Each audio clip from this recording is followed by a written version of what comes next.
The Sparking Zero Guide. So, you want to know how to get good at Sparking Zero? It's simple. Just get good. But for real, the best way to get better at the game is just to play it, whether that be in training or story. I personally think the best way to get better at the game is doing PvP matches with your friends. Oh wait, I'm reading here, you don't have any friends. Well, alright, here are some key buttons and mechanics you should know. First, but not least, the block button. If you're on an Xbox controller, this is RB, and if you're on PlayStation, it's R1. This could be different if you're on classic mode, but I'm going to stick to standard mode. This button can do more than just block. While holding this down and pressing your attack button, which on Xbox is X and PS is square, you can perform what is known as a grab. A grab can force your opponent out of a block. While holding down the block button and holding down the perception button, which on Xbox is B and PS is O, this will allow you to punish your enemy if they try to attack you and let you start a combo. But be careful, since you yourself can be grabbed in this pose or hit from behind. The last main mechanic of block is Vanish.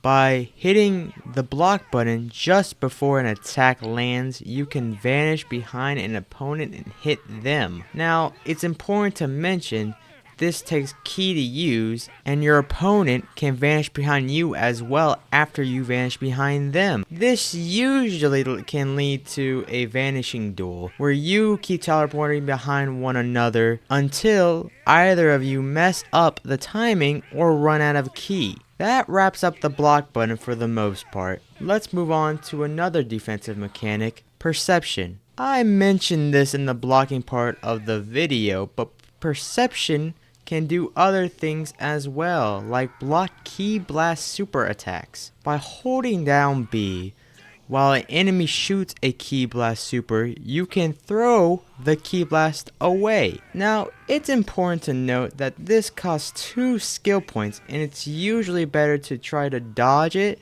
instead, since the cost is steep, but it does look cool, so.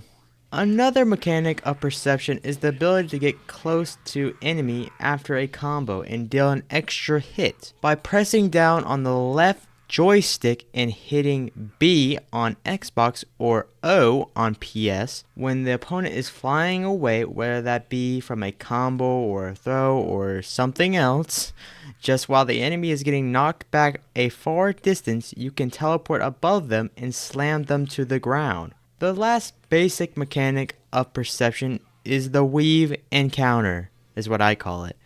This is where you are blocking and perfectly press the perception button before a hit.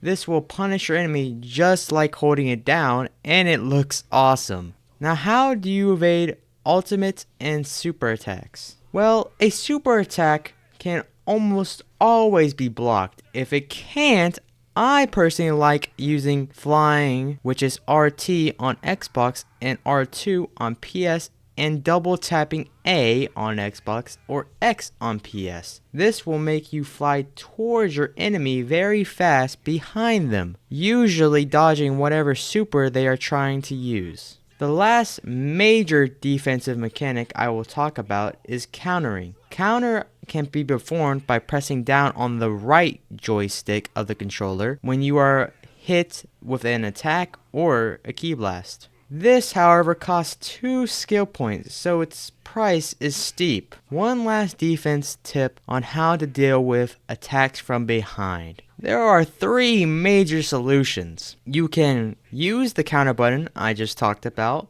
but again, price is heavy. The second method is pressing up on the left joystick and X on Xbox or square on PS. This will attack your opponent, although it's a little difficult to perform and get the timing just right. So I suggest the last method, pressing the block button right before you get hit to vanish behind them. Now that I've talked about majority of the defensive mechanics, let's talk about some offensive. Before using a super attack or ultimate, you usually want your opponent unable to move, whether that be at the end of a combo or using a paralyzing skill or when they go to super. Since super, if not done right, are easy to dodge or block and will leave you right open. There are a couple of ways to close in a gap between you and your enemy. If you're a really far distance away, I suggest using flying plus double tapping A on Xbox and X on PS. But if you're a medium distance away,